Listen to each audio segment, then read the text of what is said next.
Hello, friends. Welcome to Story Behind Podcast.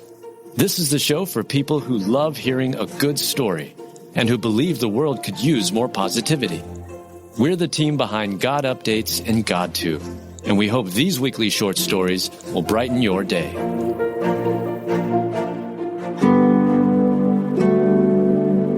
"13-year-old jumps into lake to save child stuck under the dock." Written by Heather Riggleman, read by Julie Provost. 13-year-old jumps into the lake to save a child stuck under the dock. At an age when most kids are worried about what's trending or what's for dinner, 13-year-old Gauge Bryant made a life-or-death decision and saved a boy's life. It happened on what should have been a typical summer afternoon at Silver Lake near Everett, Washington. Dozens of kids were playing on the dock, belly flopping, laughing, doing everything that makes July feel golden and carefree. But in an instant, the joy shifted. A mother's panic cut through the noise. Her son, just 11 years old, had vanished beneath the water. He couldn't swim, and no one could see him. Most people froze. Gage didn't. "There were a whole bunch of kids on the docks, just running, doing jumps, belly flops," he explained. Then someone said that they thought they saw someone under the dock. His mom came over and said, "Have you seen my son? He doesn't know how to swim," and I just sprung into action. Gage dove into the lake's murky water again and again. Visibility was near zero. It wasn't until another swimmer handed him a pair of goggles that he could finally see. The boy was there, beneath the dock, caught in the tangle of lake weeds. Gage acted fast. "I swooped him up. I had his arms like a T-shape and wrapped my arms around his ribs and his back so he wouldn't fall out," Gage said. "I used one hand to get up as much as I could, and he fell out of my arms, so I had to grab him again." He was running out of air, but he didn't give up. Thanks to Gage's quick actions, the boy was pulled into the dock, where others jumped in to help with CPR until first responders arrived. The boy is now stable in the hospital, alive because the teenager refused to stand by and watch. "If someone needs help, he's the first one willing to do that," says Courtney Bryant, Gage's aunt. "So me and my family are extremely proud of him. And they're not the only ones. The Everett Fire Department praised Gage for his bravery and emphasized how crucial water safety is, from constant supervision to knowing CPR. But what can't be taught? That instinct to act when someone else is in danger. Gage didn't do it for the praise or the headlines. He did it because he saw someone in need and didn't think twice. And maybe that's what heroism really is. Not the absence of fear, but the decision to dive in anyway." Joshua 1:9, "Have I not commanded you? Be strong and courageous. Do not be afraid. Do not be discouraged. For the Lord your God will be with you wherever you go."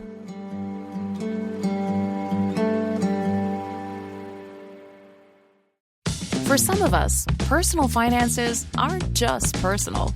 They include loved ones, neighbors, the communities we call home, and the causes we hold in our hearts.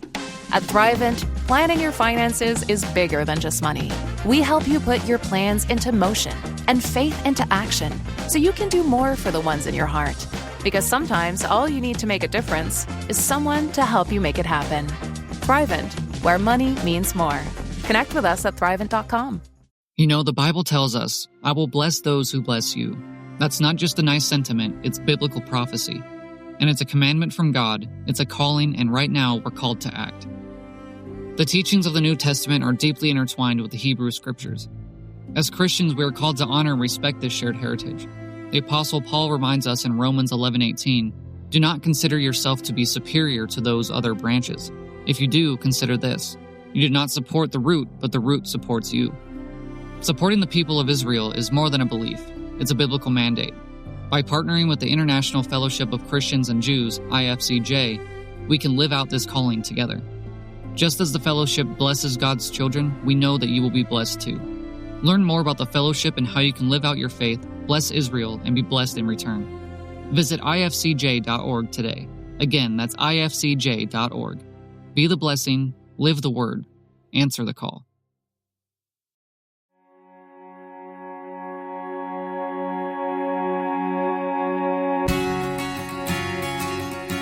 After thinking she would never get pregnant again, she did, with identical triplets.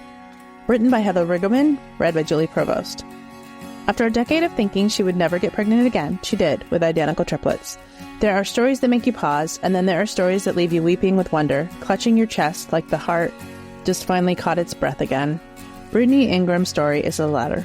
After 10 long years of heartbreak and hope deferred, Brittany, a wife, mother, and faith-filled woman from Deatsville, Alabama, gave birth to identical triplet girls.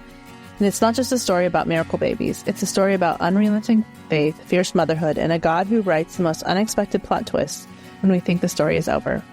Back in 2015, Brittany was diagnosed with endometriosis and PCOS, two diseases that often carry the weight of maybe not ever. Doctors told her and her husband Josh that having more children would be unlikely without more surgeries or fertility treatment. And though their first child, JB, was a beautiful and unexpected gift, the pain of miscarriages and failed attempts in the years that followed left Brianna heart-worn and weary.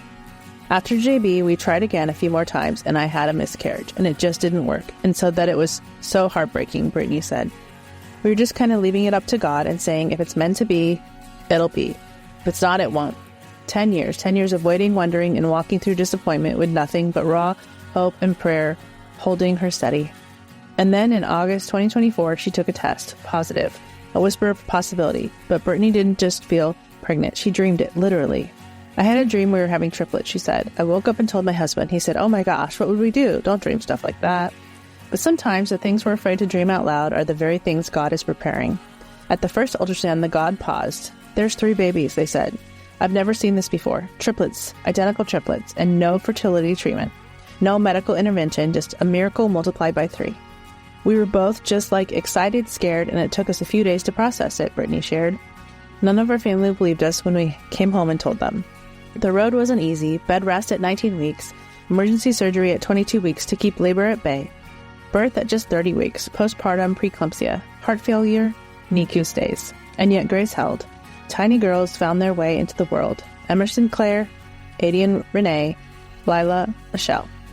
Now, months later, all 3 girls are perfectly healthy, according to their pediatrician. And Brittany, Josh, and big brother JB are soaking in the sweet chaos of life as a family of 6, grateful for every late-night feeding, every snuggle, every cry that reminds them they are here. For anyone walking through infertility, loss, or the ache of unanswered prayers, Brittany has a word for you. Don't give up, there's always hope. Just because it's not on your timing doesn't mean it's not ever going to happen. Because faith doesn't always look like fireworks. Sometimes it's the quiet, yes, Lord, when everything says no. Sometimes it's staying open, even when your heart is sore from waiting. Sometimes it's dreaming triplets when logic says it's impossible and believing anyway. The story isn't just about babies, it's about believing through barrenness. It's about how heaven has perfect timing. It's about miracles that come wrapped in diapers and pink hospital blankets. So to the woman wondering if it's too late, if God forbid, if she's asking for too much, take a breath. Read Brittany's story again and know this, your impossible is still possible with God.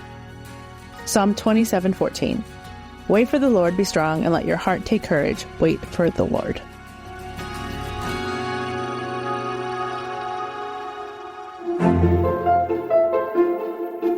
Thank you so much for listening to Story Behind Podcast. We're really glad you joined us for this week's story.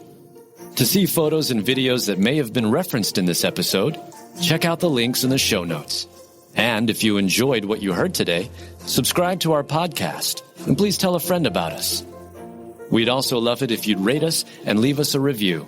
It really does help more people find us. Story Behind is a Salem Web Network production.